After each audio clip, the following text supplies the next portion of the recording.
All right, man. We're doing something we haven't done in a minute, man. I'm going live talking about hold on, excuse me, multiple current events. Let me just do one thing real quick. One thing I forgot to put my phone on D&D. Bear with me.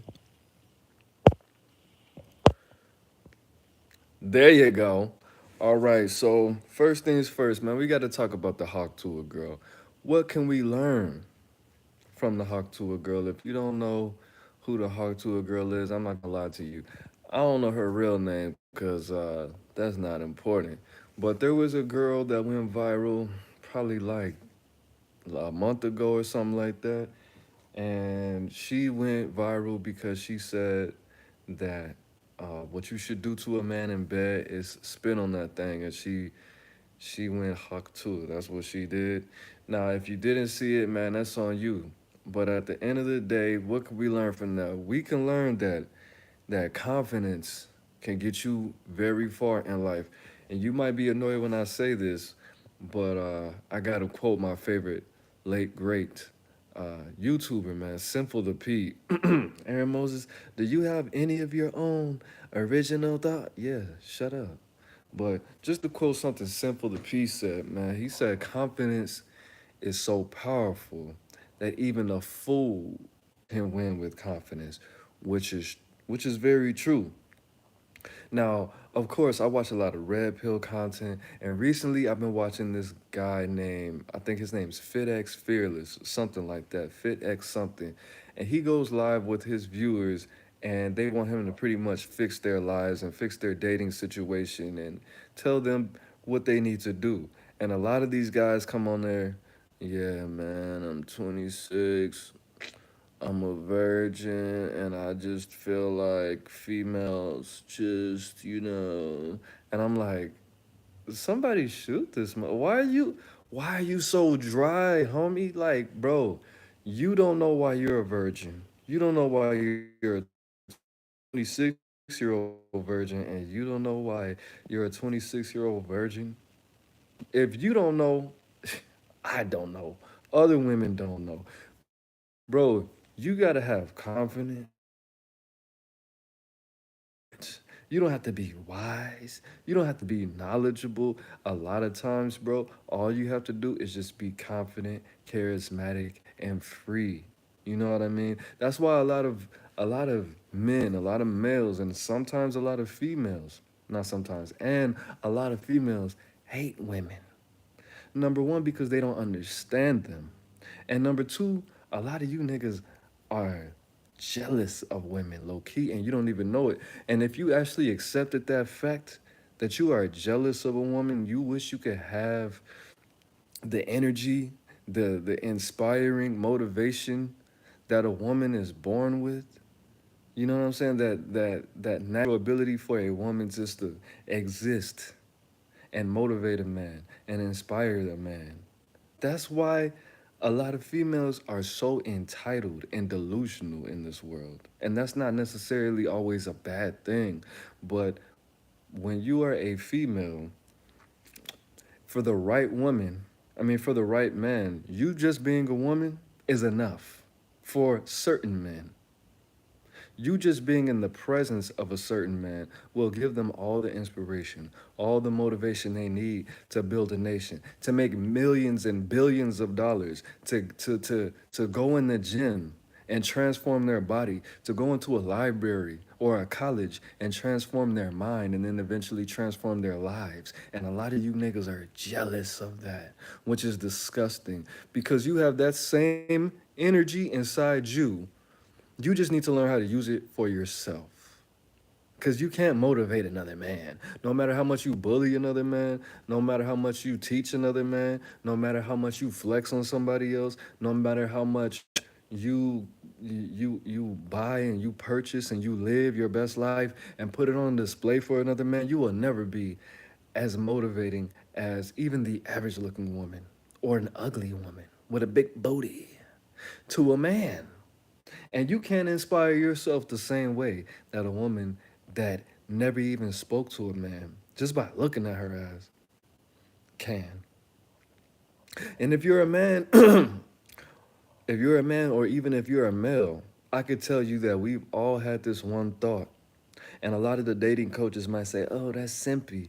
No, nigga, it's not. We've all, every man that's ever existed that likes women will tell you they have seen a woman either in the face, or they seen that ass, or they seen them titties, or they just seen the whole body with the face, and the first thing they thought was, damn, I gotta get to the gym, or damn, I gotta make some more money, or damn, I wish I had a whip, or damn, I wish I didn't live with my mom.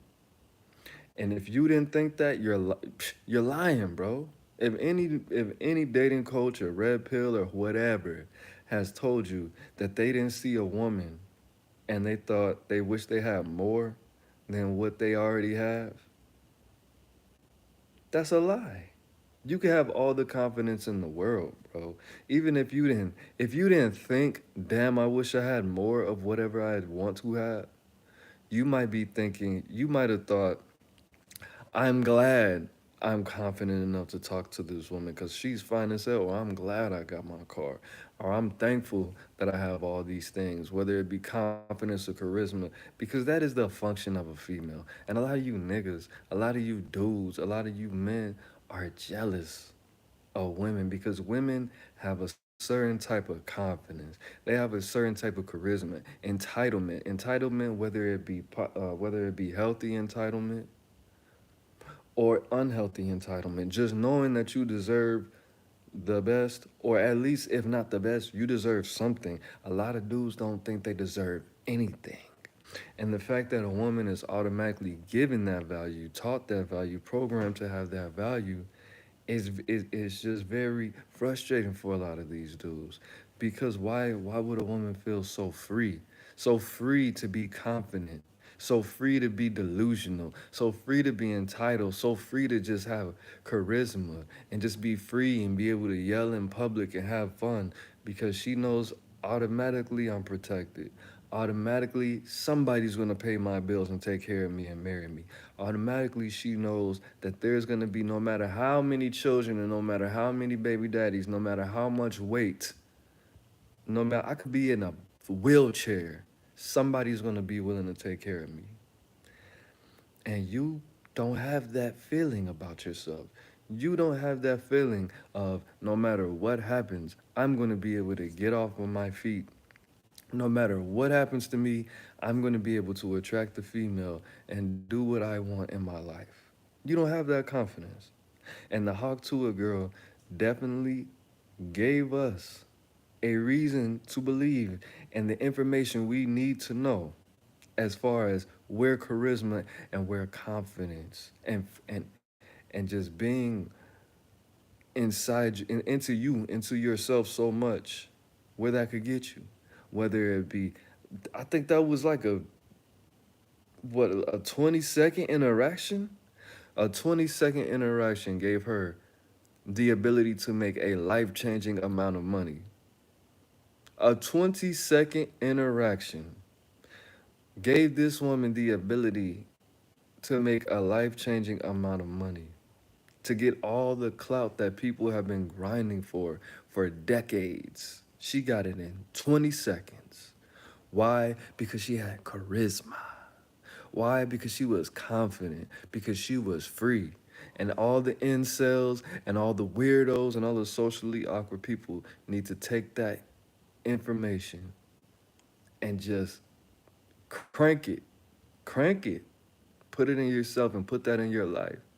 Walking around with your head on the ground, walking around reading books, listening to As a Man Thinketh is not gonna get you laid, bruh.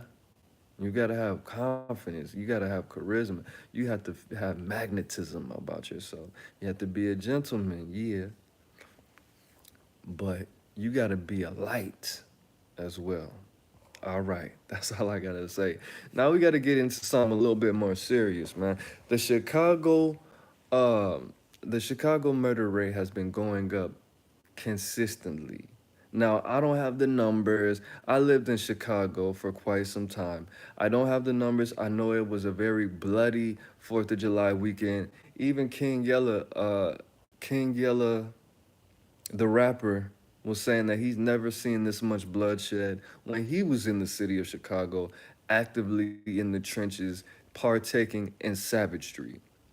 Now, of course, like I said, I didn't do the numbers, even though I think when drill music came out, like 2011 and 12, I thought that was the most dangerous part of Chicago history.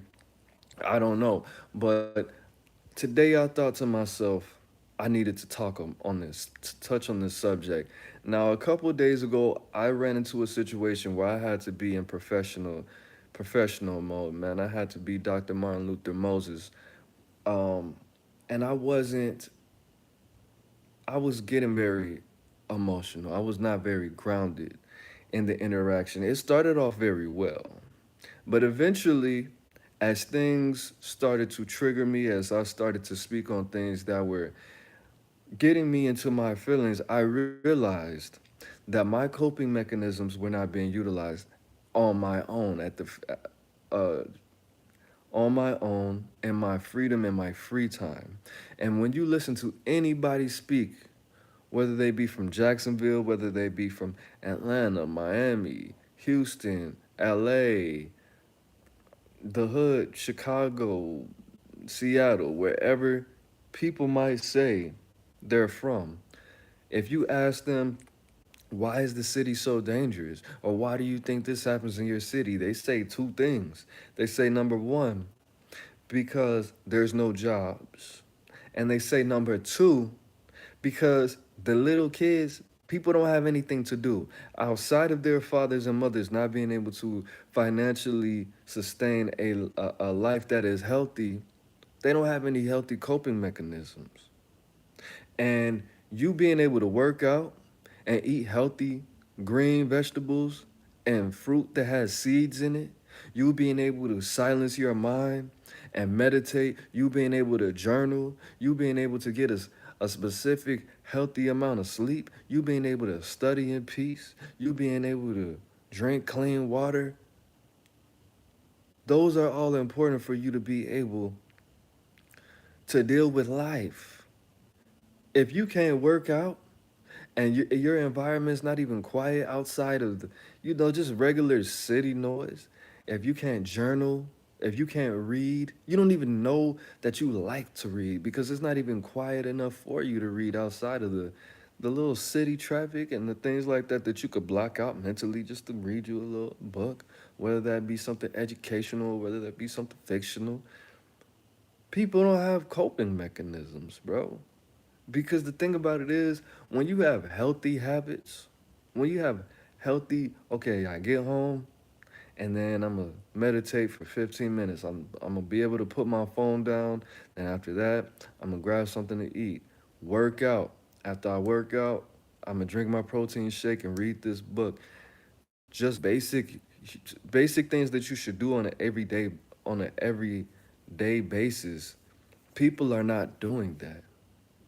And the amount of people that are doing that, that have healthy, normal people habits, is very low, or people would not be getting harmed so freely and so frequently. Because when you start to feel angry, bro, when you work out on a daily basis, when you're not busting nuts everywhere, you can control yourself a lot better. When something makes you a little sad, the fact that you've been meditating every day, you'll be able to direct that energy. You'll be able to handle everyday people emotions. And you could say, well, these people grew up without a father. Okay, bro.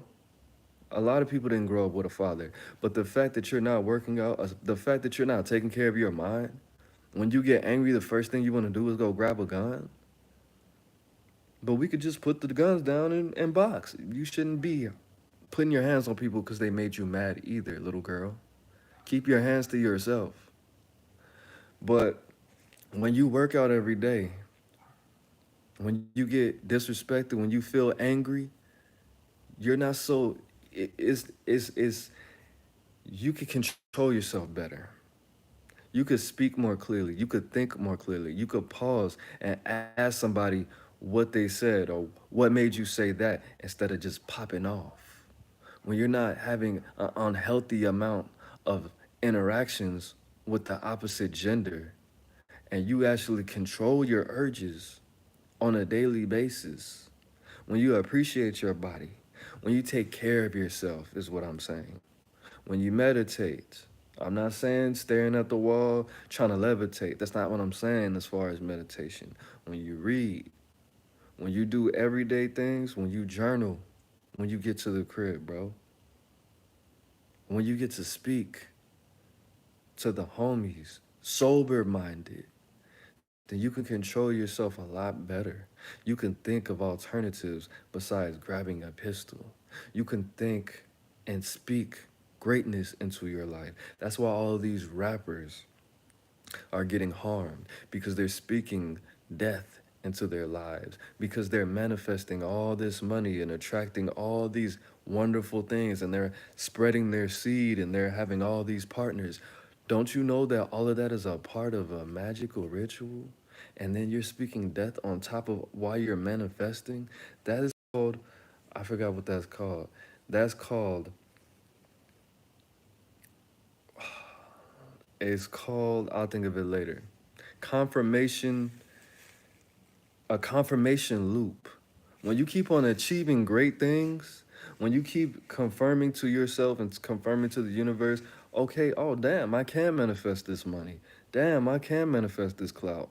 I can manifest these fans. I was just rapping about a Marys, now I'm wearing a Marys. I was just rapping about drinking whatever lean when I didn't even have lean. I was leanless. Now I just manifested lean in my life.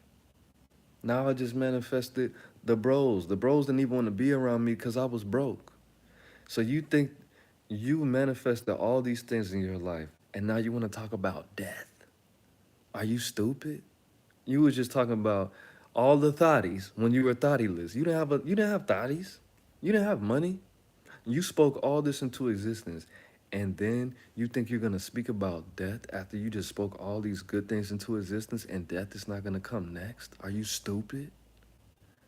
That's why all these rappers are getting harmed, because they're because they're seeing that I could manifest positive things, but then no, not this. I could just say that I'm smoking his dead homie. I don't even really mean it. I do, but I don't. I am my music.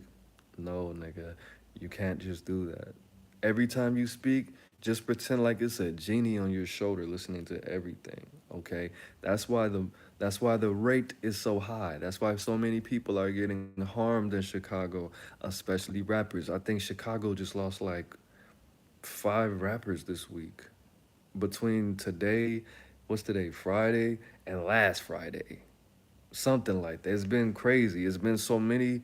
I'm looking at the names and I'm thinking it's the same person. It's a different rapper. But anyway, let's move on. Now we got this topic of Carolyn Rodriguez, man. If you don't know who Carolyn Rodriguez is, she is South Park Mexican, also known as SPM's ex-wife. And I've been starting to watch No Jumper again, the No Jumper show. Even though I stopped, it's been getting a little dry for me. But it was the comparator dude, Bricc Baby, and Lush. And they end up bringing her up for whatever reason. I think they started talking about SPM. And Lush ended up saying that he interviewed Carolyn Rodriguez, I'm just call her ex, SPM's ex wife. So I went on their interview and began to watch it, and it made me think of a verse in the Bible when it said, "The love for money is the root of all evil." Now, I will say this: I don't have any problems with Carolyn Rodriguez. I forgot her name. I think that's her rap name. I don't have any issues with her, but she just seemed so. She seemed. All right, I'm gonna just tell you what happened that I really wanted to speak on. So as far as Carolyn Rodriguez, she met SPM in the world, is what she claimed. And when he got caught up with all his charges, if you don't know, SPM got caught with some, I'll just call them dirtbag charges. I think that's what they call them. So when you're involved with a minor, that's what he got caught up with. And he's getting out next year, right? Allegedly, I think. So she said she gave him the benefit of the doubt and all of that. which, you know, if you meet somebody in person, whatever, a lot of people wouldn't do that, especially with her not actually being from Texas. I think she was from from the Carolinas, North Carolina. She moved there, and I'm thinking like, bro, she's trying to be a singer. She is a Chicana from North Carolina, coming from Charlotte. Charlotte is not like a little. From what I never been there. From what I heard, Charlotte is not like a little sleepy little town like it's some little town in Oklahoma or whatever. Charlotte is actually, it has a healthy CPA, combined population area. People people rock with Charlotte, man. They got their own basketball team. I don't think they got a football team. Was that the Panthers? I think. You know what I mean? So it's a healthy place. It's not like she came from the dirt, like I'm saying. But at the end of the day, she wanted to do something in the industry. She wanted to do something with the craft of artistic. She wanted to be an artist. You know what I mean? She wanted to be an artist. So the closest thing that she could get to at this point was SPM. And this is where we have to keep it real. This is where we have to keep it real. Now, Carolyn said that she met him in person maybe once. She thought he was a charismatic, charming young man, and she gave him the benefit of the doubt. She even went so far as to marry this man while he was in prison. She held it down and things like that. Do I think she was in love? I think she was in love with the lifestyle. I think she was in love. And like I said, I don't know. I'm just a spectator. You know what I mean? I think she was just in love with the fact that she got so close to this opportunity and she didn't want to lose it. Even if it meant attaching herself to somebody with charges against a minor. I think that that didn't matter as long as she was able to live her dreams and fulfill what she wanted to fulfill. She had a goal. I don't think it really would have mattered because mentally, when you go from one place to another and your dreams are on the line and your life is essentially on the line, she was preparing herself to go to Hollywood, bro.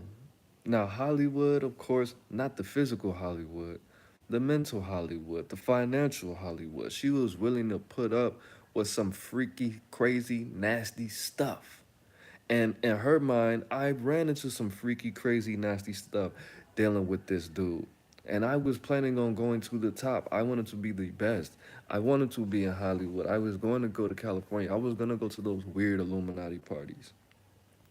But the only thing is, I got all of that in the man. He brought that to me. So if this is what I was already mentally preparing myself for, hey, screw it. I'm already here. SPM did this nasty, lascivious act. Well, I was already preparing myself to deal with nastiness and lasciviousness. And am I saying that she's wrong for that? A lot of, look, a lot of your favorite artists, actors, rappers have that same mentality and have actually done some nasty things. Nasty, soulless, emotionalist, booty holeless things. Have a lot of your favorite rappers and actresses and actors and whatever have gone through to get in that position that they're in. So no, I don't fault her for doing that because a lot of people do it. And you're entertained by these people and I'm entertained by these people and a lot of these people have made great contributions to society. She did what she thought she had to do like not everybody, but a lot of people. So she was trying to make it seem like she was all in love and all of that. Bro, she was getting her bag, bro. How many females in the world have laid down with some dude that they knew was on some foul stuff? Like, bro, be serious. And then she was doing with him, doing whatever she did with him. They got married. He went to prison. They were in there getting it popping and all of that. And then right when he was about to get out, no coincidence, right when he was about to get out, she ended up breaking it off. Now, it does make sense what she said as far as him. He didn't care about me. He didn't care that I was going through the fire through all these years and I had to fight off all these trolls. Bro, you get mad at this dude for not caring that you're getting cyberbullied. This dude has to take showers with other men. He has grown men looking at his booty and making him lift his balls and making him cough. You think he cares about some trolls? This dude has to walk around with a shank every day, with shower shoes, reading, doing push-ups, waking up at 5:30 in the morning eating a slop for breakfast, getting the lights turned off at 10 o'clock, having a new cellie every other year or whatever. I never been to prison. I don't know his living conditions. Just me like doing basic county time. I'm assuming it's very similar from what I've learned about prison through other people. I'm assuming that his conditions are very similar. Now, like I said, do I think Carolyn is a foul person? I don't think any no, I don't think she's a foul person. I just don't think she kept it real when it came to that. And if she would have kept it real, niggas would have respected her, bro. Like you wanted to follow your dreams. Do I think like Drea Kelly? I think Drea Kelly is an absolute weirdo. I think she's crazy and she's ugly in her face and she looks like a man and she looks like Barney in her face on the stuff on top of her neck, which is supposed to be a face. That's nasty what's on top of her face. But a lot of people don't want to say that. Like, look, I was just trying to do whatever I wanted to. I don't know if she had a. I don't know if she had children back then. I was just trying to. I was just trying to make it, bro. Like, I didn't really love bro like that, or I did like him. I thought he was cool. To be honest, I thought he did that. I didn't really know, cause I didn't know bro like that. I only met him one time. But shoot, this is in the early 2000s. If we didn't have social media like that, it was hard to network. Every time I tried to network with somebody, hey, I always thought they was gonna try to bend me over. So the person that I could actually attach myself to that lost a lot of support, I took the opportunity and I did it. And hey, and I'm here right now. So it obviously worked. I got a little bit of little cheddar out the situation. We were married, so the money that he was making, you know, he split it with me after the divorce. What you mean? What you mean?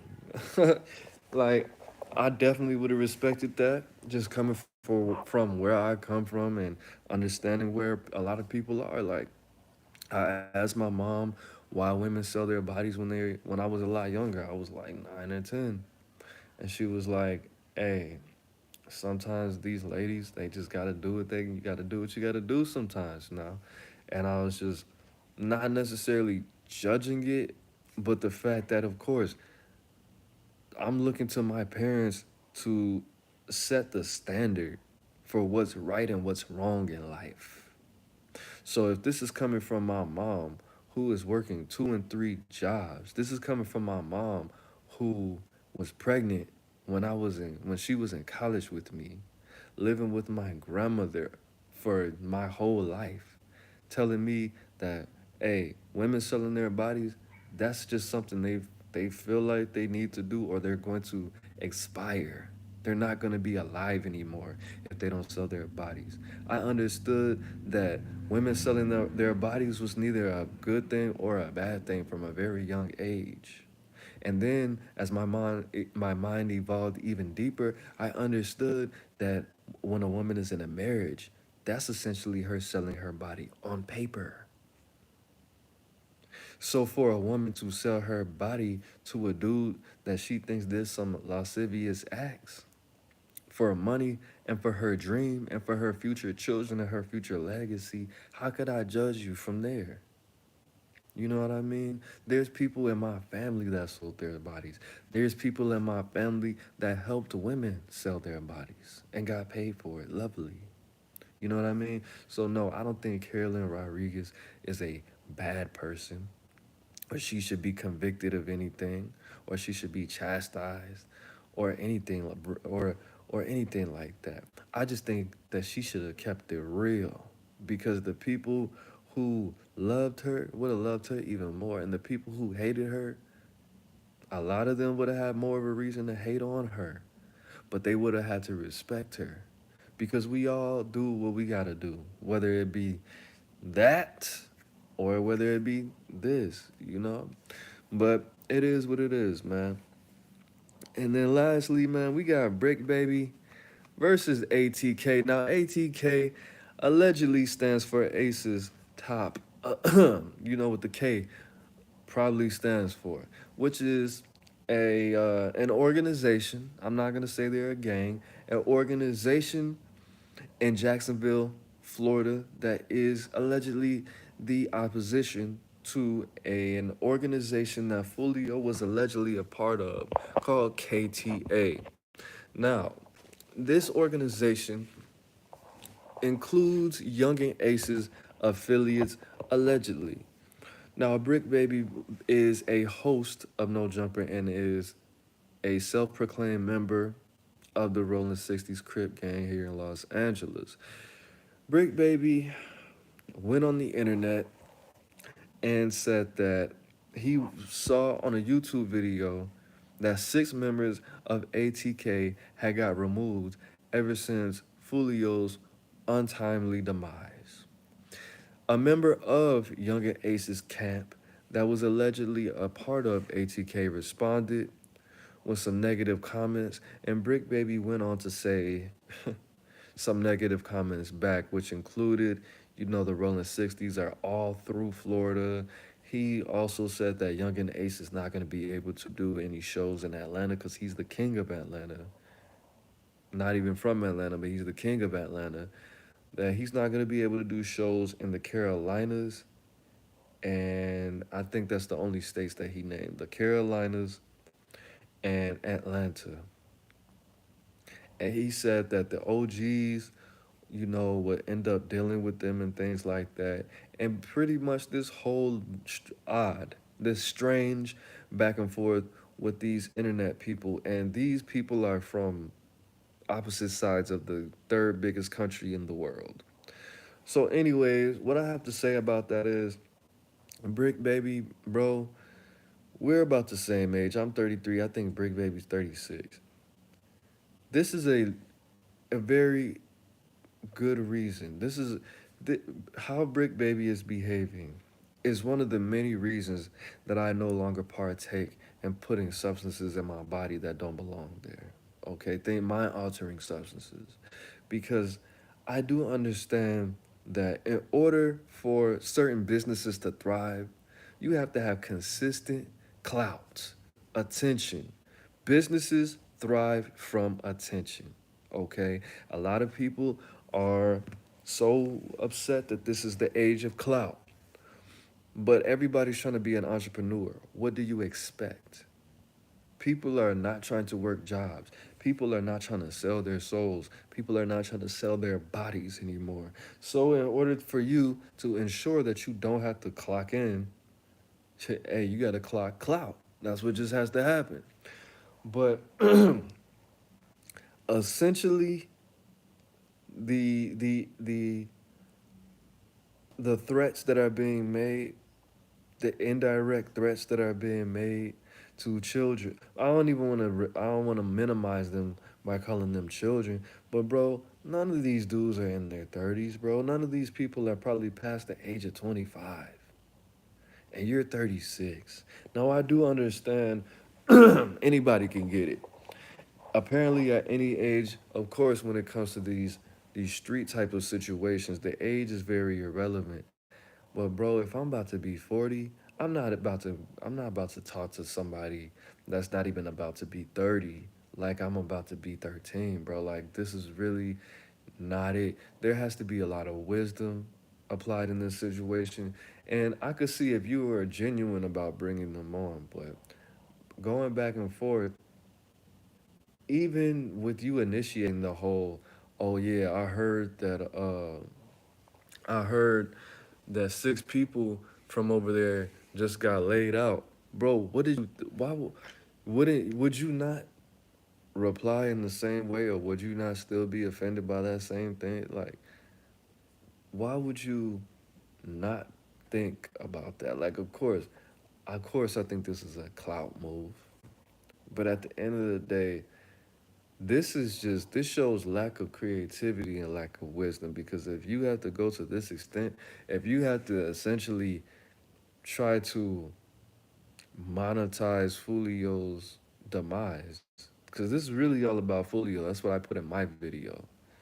Without there being any positivity coming from it, without there being a learning lesson, with the consciousness of somebody learning or with the consciousness of somebody being taught, then you lack creativity and you really shouldn't be in the position to run your own business essentially, bro. Because if the only way you know how to market is with this negativity, is with this gangster persona, when we just saw that something happened to you that was not necessarily the most desirable thing that you could post. And then, of course, Brick Baby goes on to say that that was his footage that he posted. That was the footage that you posted, and there were all these people around, and you made all these provisions for nothing to happen to you. It still doesn't look bad, and a lot of people don't believe that. You know what I mean? So, of course, I think it's time to switch it up, bro, because the tough guy stuff, a lot of people like that. A lot of the ladies, a lot of the white women from the suburbs, they are attracted to that. That's what makes them wet. Yeah, but it definitely shows lack of intelligence. I'm not saying that he's not intelligent. I know Brick Baby's highly intelligent. Definitely listen to a good amount of his music. The mixtape with activists on it. I forgot which that one's called, but it's real colorful, and it had a lot of features. I listened to that. It shows a lack of intelligence for somebody who's not unintelligent. Somebody who's for somebody who is intelligent. It gives people a reason to think that you're not. It shows like some bully type of situation when I understand the difference between a gangster and a bully. And it shows immaturity, bro. It shows immaturity. It shows like a bully type of energy. And like, bro, if people are looking at you as a bully victim, somebody who just got yoked up and choked up, why would you then a week later, or more than a week later, like 2 weeks later, 2 3 weeks later, why would you then return to the scene as the biggest story surrounding you with bully type of energy, bro? That's just solidifying the opinions of people who think you just got choked up. Because that's what people do when they just got out of a bully situation where they were the victim. You feel me? So, my message to Brick Baby, bro, as far as monetizing people's demise, of course, that's what I don't know if Brick Baby talks about smoking people in his music or whatever. I don't know if he tries to monetize people's demise on that level, but that's what you're doing with the Folio situation, bro, which I don't think is cool. And you might say, but Aaron Moses, you just did a video about Folio. My intention was to teach. My intention was to spread positivity. My intentions was to lift people's spirits. My intentions was to heal the people. That's where the video was coming from. I just used Folio's situation to be as a teachable moment. I just used Folio as a proverb. That video wasn't about Folio, dude. That had not, that had very little to do with Folio. It was about the message. It was about the learning that came with it. But a 40, he's not 40, he's 36, however old Brick Baby is. Somebody that's about to be an elder, you know what I mean? Somebody who's about to be that, still displaying these behaviors is it's embarrassing as a black man. And I think bro just needs to put more thought and energy into marketing himself in a different way. Yes, you could have the rolling 60s persona, but when people think of rolling 60s, you don't want them to think of an ignorant person that is 36, that's still stuck in this mentality of somebody that was in jail and prison their whole life, but they're so traumatized they can only think so high. They can only get to the ceiling of a 22-year-old. You don't want people to think of rolling 60s and think of people that can't control their habits, people who can't control their emotions, people that's constantly doing weird stuff on the internet. When people say rolling 60s, they should think of you and they should think of greatness. You should want you should be one of those people. I don't of course I'm not like of course nobody wants to be like the next man. But 60. But Nipsey, he made the Rolling 60s look great. He made people that didn't even know that Rolling 60s was a Crip gang want to be a Rolling 60. He made people proud of him, bro. He made the 60s proud. He made his mother proud. I'm not saying that you don't do that, but we knew that he did those things because he made us proud. But that's all I gotta say, man. This is Aaron Moses. I'm the band, you the band, we the bang it together, man. Legend and Brad, be the name. Peace, gang.